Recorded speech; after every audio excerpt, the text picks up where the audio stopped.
Real Talk with ReZsaun.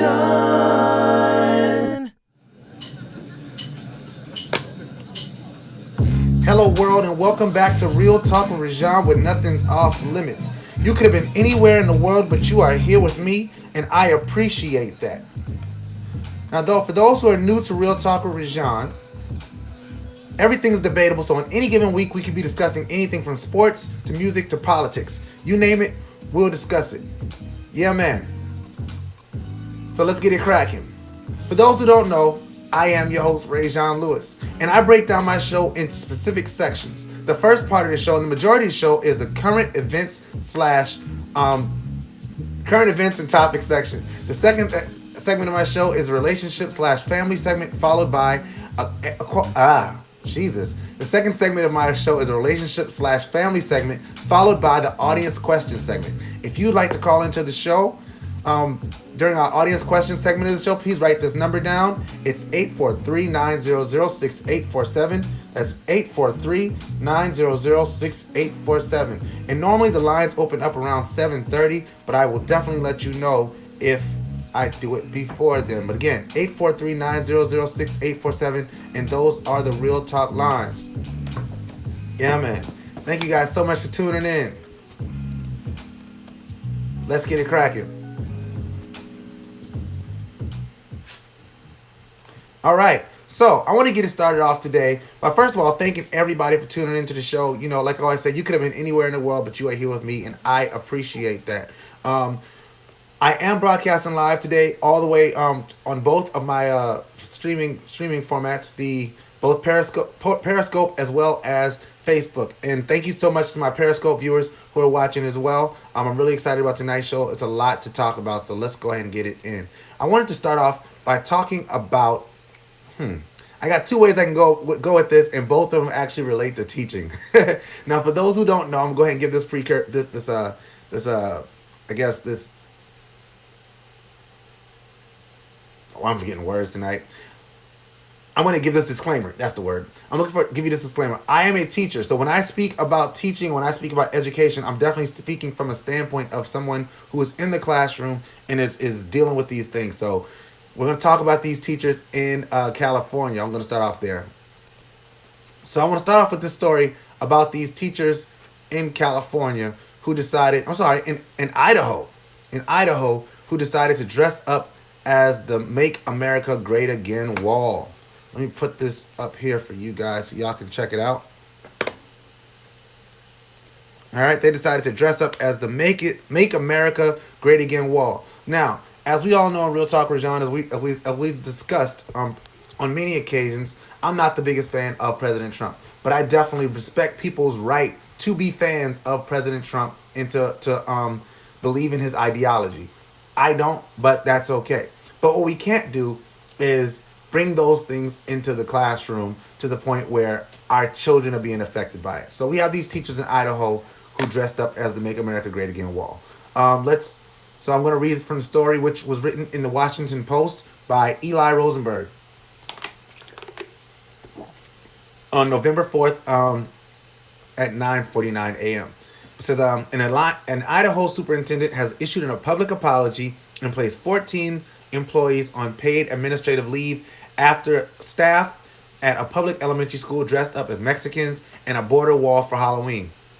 The images began circulating on social media this week. They depict more than a dozen adults dressed up in two groups at a Middleton Heights elementary school in a town of 7,500 located 30 miles west of Boise.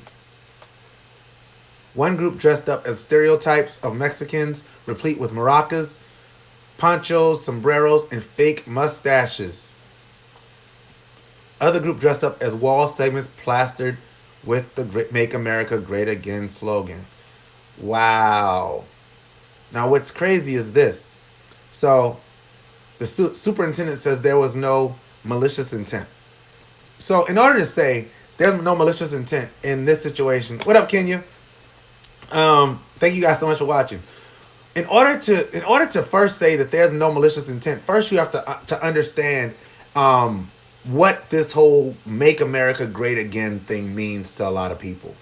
And then you have to expand from there and talk about what building a wall means to a lot of people, right? So we want to make America great again, which is a slogan that we've discussed ad nauseum to this point, about the implications racially that it has across this country. It implies that there is something not great about our country, which just happened to be the slogan that came right after the Obama administration, that needed to be corrected. I wonder what that could be. And then we start getting into the stuff about immigration and keeping Hispanics out of our country. Hispanics specifically from Latin American countries, such as Mexico, such as the countries further down, countries further down as well. So we have these teachers in Idaho who decided to do that, and the superintendent says there's no malicious intent. I would tell you that as a person who is not Hispanic, but a person who is non-white, I'm definitely offended by it. If somebody at my school would have thought that this was a good idea, first of all, I would hope they would talk to me and ask me if I thought that was a good idea, so that I could give them the advice of no, this is not a good idea. This is not something you should do.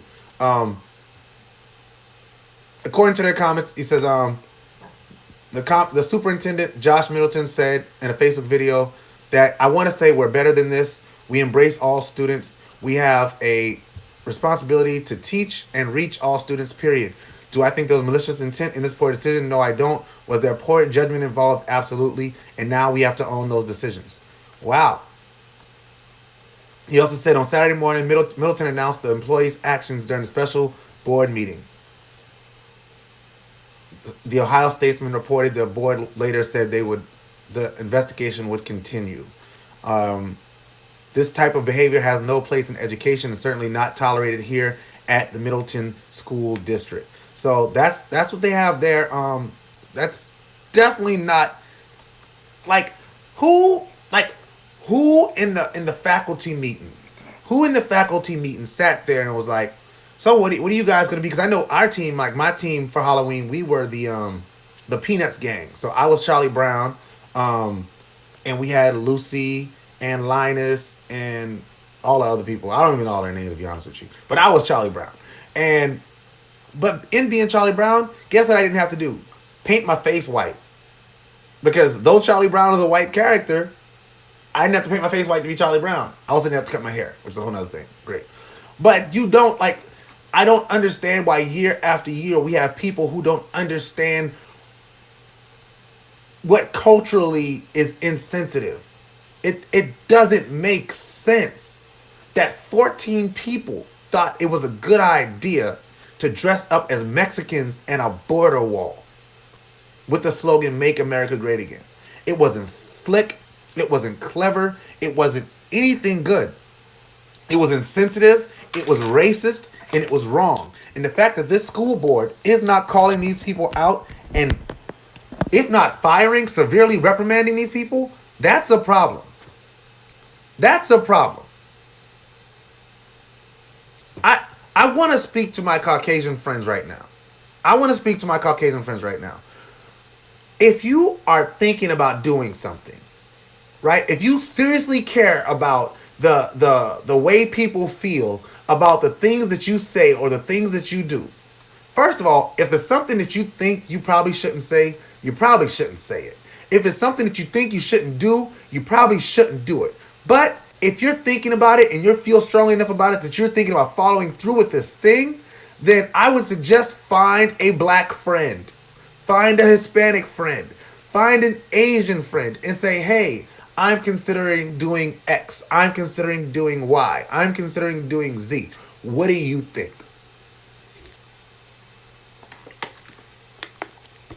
Because you need that. You know how people like to tell you, like, I can't be racist because excuse me, because I have a black friend. That's the time that black friend comes in handy. That's the time when that black friend comes in handy. Your black friend comes in handy when you're about to do something that's really racist and you need somebody to talk you down off the ledge. That's when that black friend comes in handy. Your black friend does not come in handy after you've done something racist. At that point, your black friend is just an excuse for your racism. Do you understand? I hope you understand. I hope all my Caucasian friends who are watching this show. First of all, if I'm your black friend, if I'm the one, then talk to me. I have white friends who talk to me all the time and say, "Hey, ReZsaun, I'm not racist, but I don't want to, but I want to run something by you," and I'm perfectly fine with that conversation because I'd rather you do that than go out there and do something crazy and then say, "Oh, but I have a black friend. His name was ReZsaun." Because at that point, your black friend is not ReZsaun at all. That ReZsaun has never been your black friend. Because if ReZsaun was your black friend, you would have consulted me, and I would have stopped you. All right. And now I definitely do agree. I definitely do agree that there are people who are just blatantly racist and emboldened in that racism, and we've spoken about that on this show on many occasions. The fact that people are entirely too comfortable being entirely too racist in this what I like to call Trump's America. It just is the truth. It just is the truth. They believe that it's okay for them to do certain things. They think it's okay for them to perform certain acts, and nobody should have anything to say about it because they're emboldened. And those people are not the people that I'm talking about. The people that I'm talking about are people who do this thing where they're like, "Well, I didn't mean any harm by it." Well, if you don't mean any harm by it, well, chances are the thing that you should do instead of doing the thing that you did is anything else. Like anything else. Anything other than what you decided to do is what you should do in that case. But since you decided to do it and you didn't consult a black friend, and I know it's Idaho and maybe I don't have a whole lot of black friends around, but put out an internet post. "Hey guys, we're considering doing X, Y, and Z." Find somebody on social media that you trust. That's your black friend. Like, find somebody. Find yourself a black consultant. Find yourself a Hispanic consultant. Find yourself a Native American consultant. Find yourself a person who does not look like you and does not live where you live and think like you think, to ask about these things. Because that's how you get caught up. That's how you get trapped. All right? Consult a black friend. And like I said, if you don't have a black friend, ReZsaun is willing to be your black friend and be your consultant about all things possibly racist. Okay? Now, I don't have all the answers, but I got some of them. I got enough to keep you off this internet thing getting slammed and going viral. With that being said, let's talk about some other things that you should not do when putting together Halloween costumes. All right? You should not, by any circumstance, color your face. Do not color your face. Like, for any reason. Don't color your face because you're dressing up as a white person. Don't color your face because you're dressed up as a black person. Blackface, if you don't know the history of blackface in our country, first of all, do better.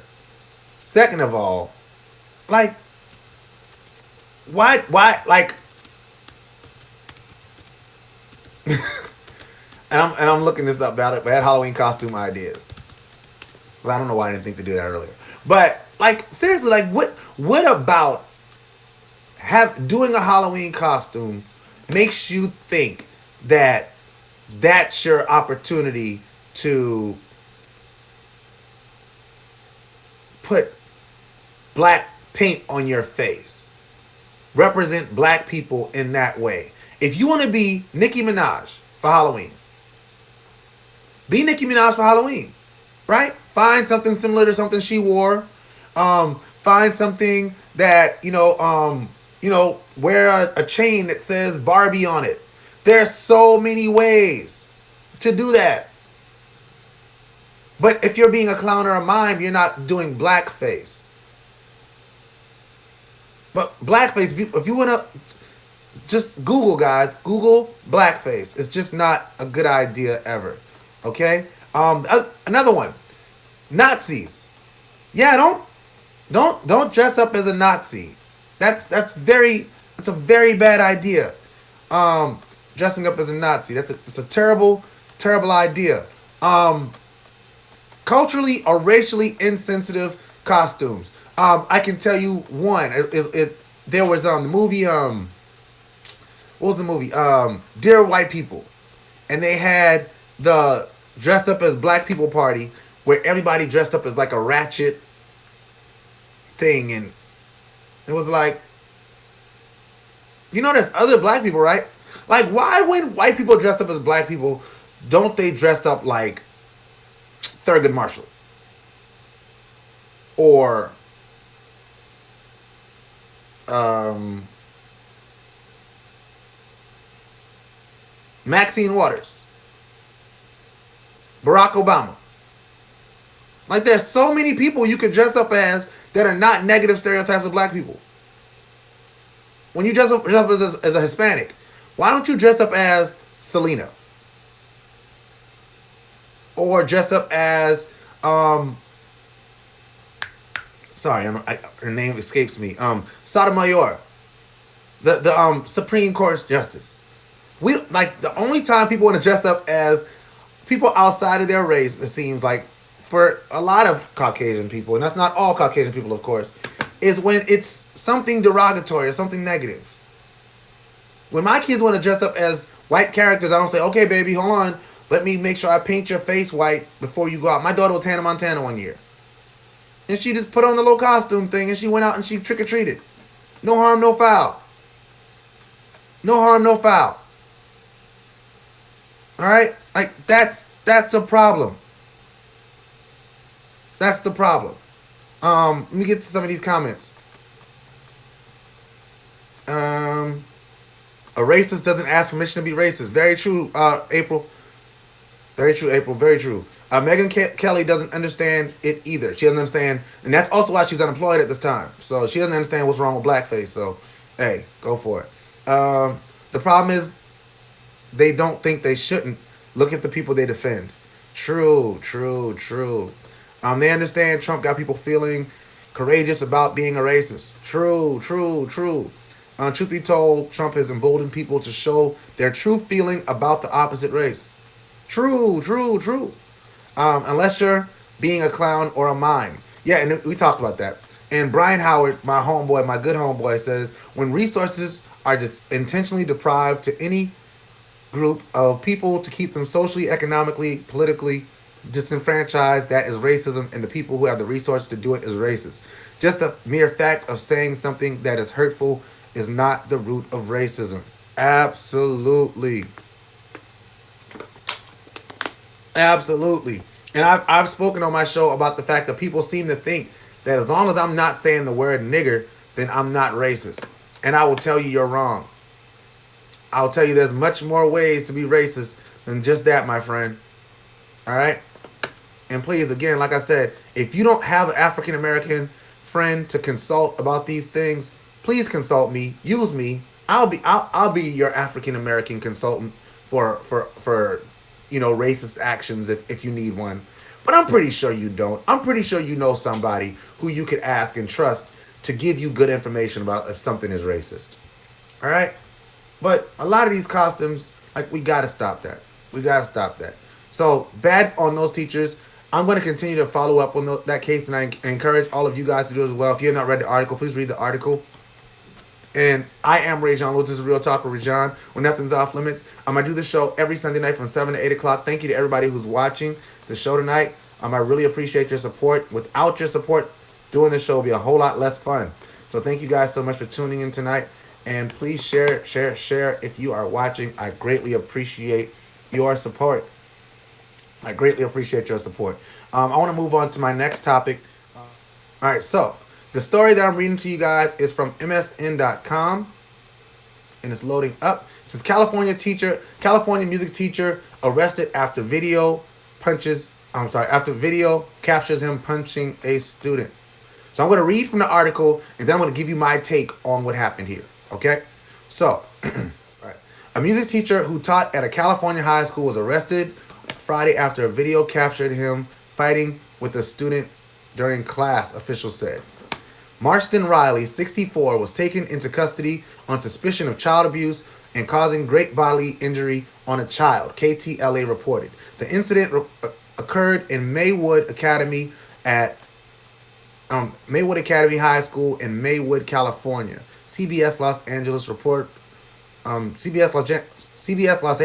reported his bail was set at $50,000, but online records indicated he was out of custody and bonded out. The Los Angeles County Sheriff's Department said the case was being turned over to Special Victims Bureau, which will handle the investigation. So let's talk about this.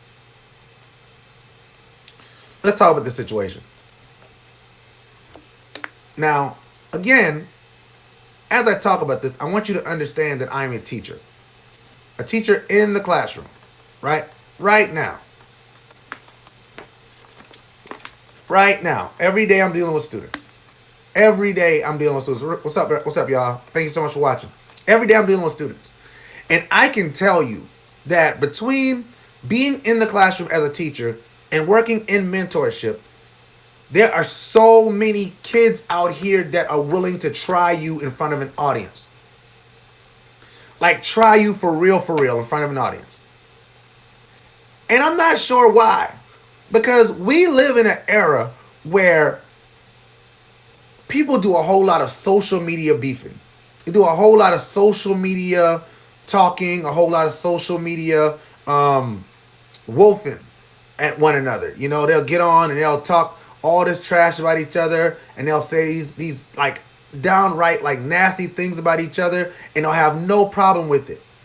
Because on this keyboard, on this internet, there's no way to really get at that person or to deal with that person in that way. There's no way for that person to exact retribution on you. So we're raising up an era of children who are really bold and have no idea of consequences of their actions. So they'll get up in a teacher's face, and this is the case with this one here. This young man was up in his teacher's face. If you've seen the video, he's clapping in the teacher's face and saying, "You're a B," calling him the N-word, doing all these things. He's clapping, he's here with it, and he's in his face. He had a basketball in his hand. He chops the teacher with the basketball. And he hits this teacher. And at one point, the teacher and I'll get to that part, the teacher hauls off and starts beating this kid down. Now, what's kind of crazy is, after looking at this, I realized that that this teacher was 64 years old. So that's kind of crazy that a 64-year-old man beat this kid this badly. But he was putting like serious paws on this kid. Just being honest. Serious paws. Now, I'm going to come at it from two angles. One, I'm going to come at it from the angle as a teacher. As a teacher. As a teacher, you can't do that. You cannot do that. You cannot put your hands on a child, regardless of the circumstances, unless you are literally defending yourself from a death, like you're defending yourself from a dying, a death situation. If you're defending yourself from a death situation, then yeah, protect yourself, do what you got to do. We understand, right? But if it's not a death situation, then you definitely should not put your hands on a child. There's no reason for putting your hands on a student. There's nothing I can do. Once I put my hands on a student, there's nothing, right? There's nothing I can do. So as a teacher, you cannot put your hands on a student. I do not condone this man putting his hands on a student. But I will say this.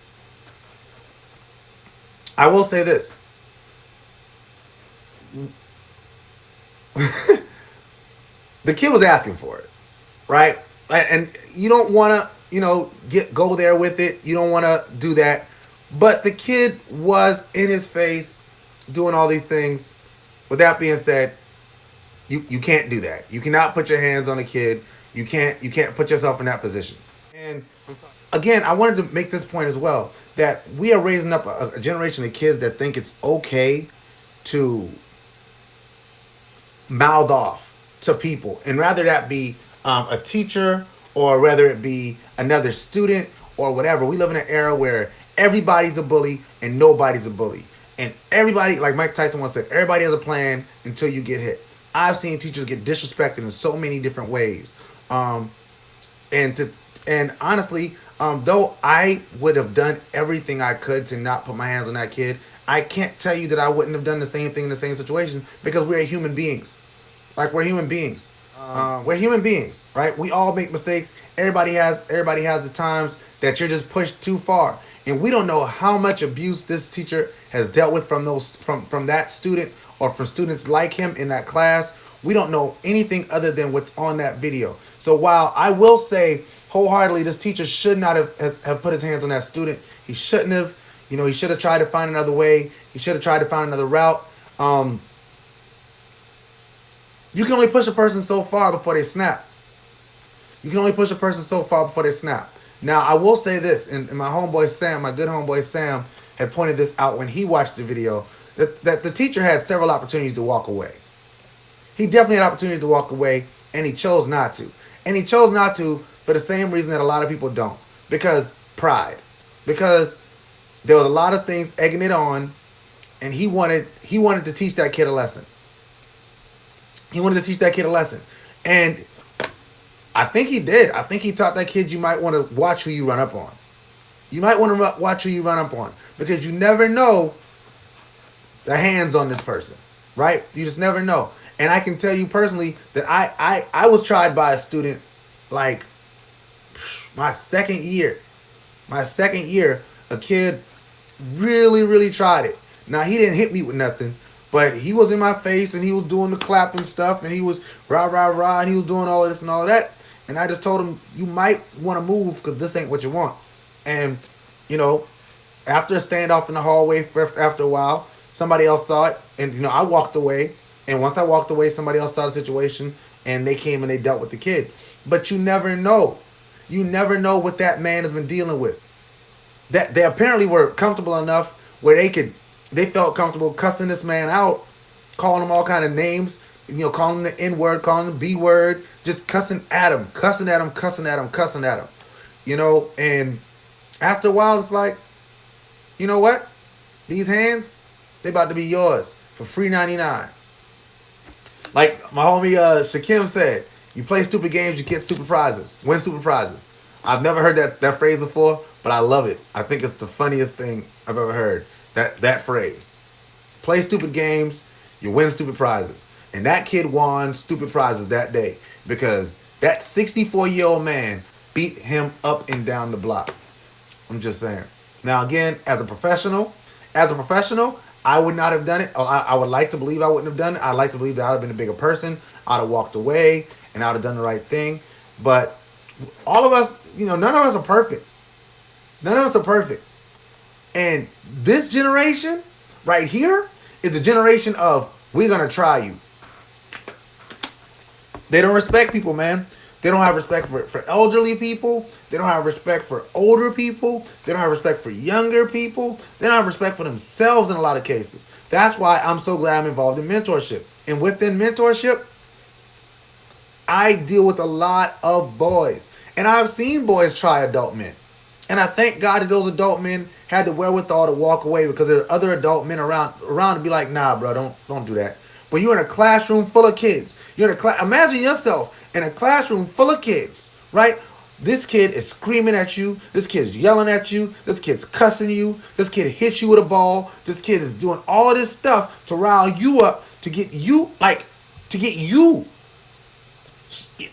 We all like to say what we would do. But all of us don't always do the right thing. I'm just saying. So we can sit here in judgment of this man and say, well, I wouldn't have done this or I wouldn't have done that. We can say that. But we never know. You never know what you would do until you're in that situation. And when you're in that situation and you have an opportunity to walk away, everybody doesn't choose walking away. Everybody doesn't choose that. I'd like to think we all would, but we all don't. We all do not. All right? So we can sit in judgment of that man, and, he's probably going to lose his job. He's probably going to lose his job, deservedly so. If you put your hands on the kid, you got to suffer the consequences. But I definitely understand. Why he would feel like he had to at 64 years old. And he was the music teacher. Like, that's burying the lead. He was the music teacher. This wasn't like the PE teacher. This wasn't like the wrestling coach. This was the music teacher. Anyway.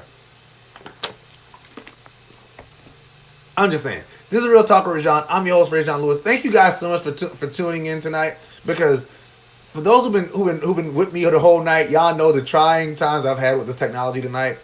This is like my fifth different feed, all happened in that same segment. So I don't know if it was just the powers of that be telling me ReZsaun don't do that segment or what. But hey, it is what it is.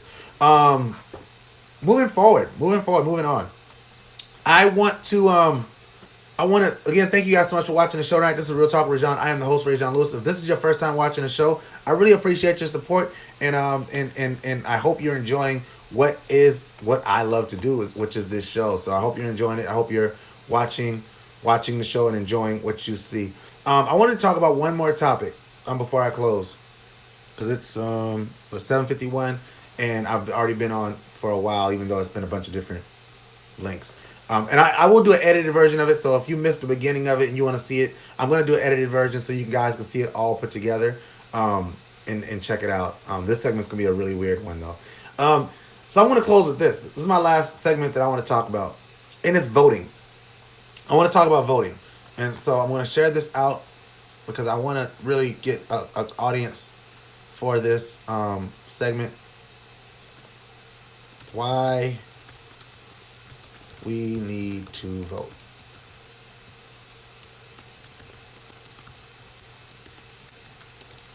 Hashtag real topics. All right. So, why we need to vote, right? So, if you're new to Real Talk with ReZsaun, you know that this is something that I care about. You know that this is something that I feel very strongly about for so many reasons. And I'm going to start back at the beginning of why I care about this. All right? In 1865, slaves were freed thanks to the Emancipation Proclamation. Well, they started the process. Of course, we know that the last slaves weren't freed until Juneteenth, which was, I believe, June 14th. June 14th, 1865, like later on that year. So that's when the slaves were actually freed, Juneteenth. That's the date that commemorates the freedom of the slaves. When the slaves were freed, they were not given American citizenship, and they were not given the right to vote. And because the slaves were not freed, and they were not given American citizenship, and they were not given the right to vote, they suffered greatly. They suffered greatly as people. There were certain things that were put in place, like the black codes during the Reconstruction period, that stopped black people from doing certain things, going certain places. So then Congress approved the 14th Amendment, which allowed African Americans, it precluded African Americans from being, or any American citizen from being discriminated against based on their color. All right? The 14th Amendment was passed. And then right after that, the 15th Amendment was passed. And that's when African American men got the right to vote. Now, do you hear the order of that? So they freed the slaves, made them free. You can go free. You can walk this earth on your own without being owned by another person. All right. Then they had the 14th Amendment, which made them American citizens. But even though that made them American citizens, they still didn't have the right to vote. The last thing that the freedmen got was the right to vote. Now, I believe that was in 1868 or 1869. I can't remember which year. Right? Now, after that, for those who are history nuts like me, all y'all ain't history nuts, and I don't expect you to be, so I'm going to give you the game, don't worry. After the 15th Amendment was passed, there was a big issue between the South and the North, and we came to they ended up sending troops to the South to make sure that the 14th Amendment and 15th Amendment were being followed, right? So they sent troops to the South. President Grant, why am I forgetting his name? Ulysses S. Grant, sorry. President Ulysses Grant sent troops to the South to make sure that the 14th and 15th Amendment were being followed. So during this time, African Americans start running for public office. African Americans are voting. African Americans are getting positions in Congress. African Americans are doing great things and starting to come out of the doldrums that they knew during slavery.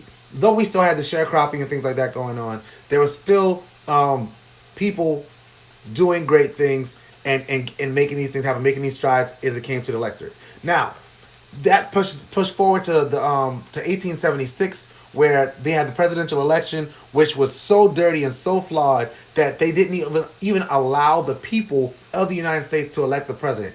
Congress, Senate specifically, picked the president that year, right? So the deal that they made between the Republicans and the Democrats at that time, of course, we know that the Democrats at that time was the party that was pro-slavery, anti civil rights. That was the Democratic Party, and the Republican Party was the party that was pro-civil rights and pro-abolition of slavery. So the Republican Party made a deal with the Democratic Party at that time to remove its troops from the South in exchange for having a Republican president who is Rutherford B. Hayes selected as the next president of the United States. Well, when that happened, they stopped enforcing the 14th Amendment in the United States. That's where we got the Jim Crow laws, which pretty much stayed in place until 1865. Until 1865, there were laws that were put in place to stop African Americans from doing very basic things that they need that everybody else had the right to do. You know, eat in restaurants, go to the same schools as Caucasian kids. You know, they enforce separate but equal. But even with separate but equal, the thing that they still would not allow African Americans to do was vote.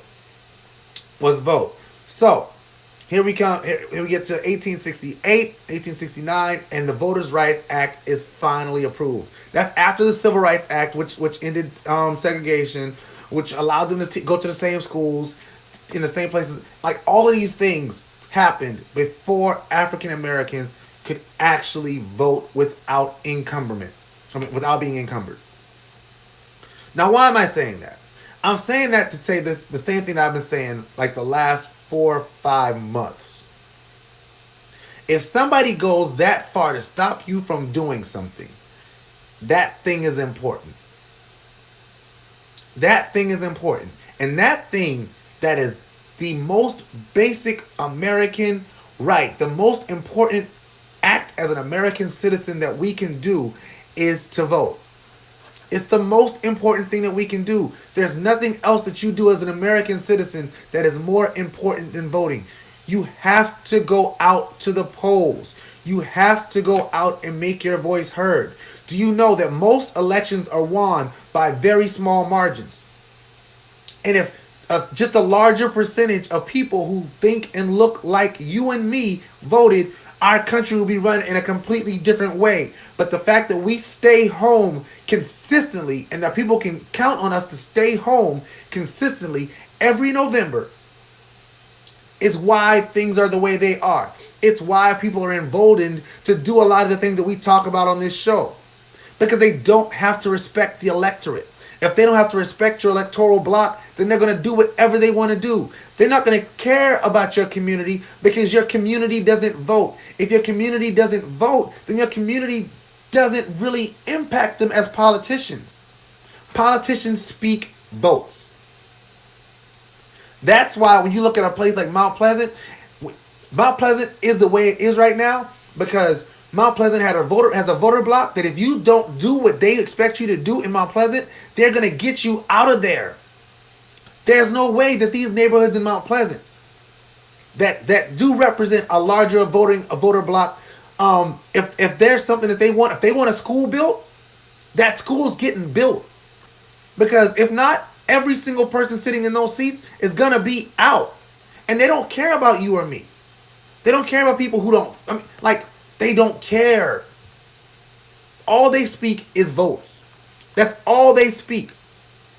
They don't care about how you feel. They don't care about your agenda. They don't care about who you know. They don't care about your kids. They care about your votes. That's why they come to your churches and try to get the people who do vote to vote for them. Though they probably don't do anything for the church, the neighborhood that church sits in. Because they know that if I come to a church with about 300 black people in it, maybe 30 of them are going to vote. Maybe 40 of them are going to vote. But if they thought that coming to this place got 300 black people in it and at least 290 are going to vote, oh, they're going to do what they got to do when it's time. They're going to do what they got to do. But you have to speak with your vote. We sit on this internet every single day. I'm sorry, my camera's bouncing because I'm moving. We sit on this internet every single day. And I see people complaining about our country and the way our country is run. Well, guess what, buddy? You had a role in that. You got to say so in that. When you don't vote, you're still voting. Do you know that? When you don't vote, you're still voting. You're just voting against your own interest. When you don't vote, you cast a vote against your own interest. And it really breaks my heart when I see black people talking about not voting. Like, do you know people had to die for us to be able to vote? Do you know people got beat? Hoses sprayed, went to prison so we can vote? And you got the audacity to sit at home and not even not vote. But you don't vote and then you complain about, like, how, Sway? How, Sway? How do you not take part in the process that allows you to have something to say and then have something to say? I don't want to hear about what you think about the schools if you don't vote. I don't want to hear what you think about the roads if you don't vote. I don't want to hear what you think about our country if you don't vote, because your vote is your time to speak. When President Barack Obama won the presidency, less than 50% of black people voted. I believe the number was 40 to 45% African Americans voted in our country for the first black president that we believed in. I'm not just saying any black person running, because like Ben Carson, I'm not voting for Ben Carson, but like Barack Obama, somebody we all believed in. And still less than 50% of African America voted. That's a problem. That's a problem. Also, I want to say this. Yesterday I went down to the Democratic Party, Charleston County Democratic Party's volunteer center headquarters down in West Ashley. Shout out to everybody down there. And when I walked in, I was really amazed at what I saw. I really was amazed at what I saw. And I was amazed because there were so many people in there on the phones, calling people, handing out paraphernalia, just working so hard. One person in specific, the good homie Danielle Vincent, shout out to Danielle, was out there working hard. People have no idea how much work it takes for these volunteers who are out there, volunteering for these campaigns, volunteering for the Democratic Party. Shoot, volunteering for the Republican Party. Like, I don't care if you're a Democrat or Republican. I just want people to vote. I want people to get knowledgeable, and I want them to vote. Vote if for no other reason than the fact that your grandparents and your great-grandparents probably were not allowed to. If you're black, like me, my great-grandparents weren't allowed to vote until, 1969, 1968, 1970? My great-great-grandparents probably never got to vote at all. If for no other reason, we have to exercise that right for them. We stand on the shoulders of giants. Those giants bled and died for us. We gotta vote. We gotta vote. With that being said, if you're thinking about who to vote for, I haven't officially endorsed any candidates, but I will tell you this. I want to say a special thank you to everybody who came out to Real Talk with ReZsaun to speak to me. There are specific people that I did speak to that I want to make sure I do highlight tonight. Justin Farnsworth, Dorchester District 2. He's running for Dorchester, he's an incumbent, Dorchester District 2 School Board. Crystal Simmons, who's running for South Carolina House of Representatives, District 117. Greg Perry, who's running for Charleston County Constituent School Board, District 4. Tim Lewis, who's running for Dorchester County Council, District 3. and Linda Lucas, who's running for Charleston County School Board. I wish all of them the best of luck because they came out and they spoke to me and they took the time to let my audience find out about what they were doing and what they're about. If you are a watcher of Real Talk with ReZsaun and you saw those episodes, I hope you enjoyed them. And I will be reposting those in the next day or so, so that whoever is voting will have an opportunity to consider them as voters. Michelle Phillips, write in Michelle Phillips. I don't know anything about Michelle Phillips, Miss Robin, so I can't really vouch for her, but yeah, all right. Yeah, Michelle Phillips, I guess. I don't know, but thank you to everybody who watched. If you didn't watch them, if you have not seen their episodes, I will repost those. Okay. And with that being said, I'm gonna go ahead and get out of here because I've been on way too long tonight. But yeah, please vote. Please get out and vote. All right. With that being said, let's end the show. Let's end the show.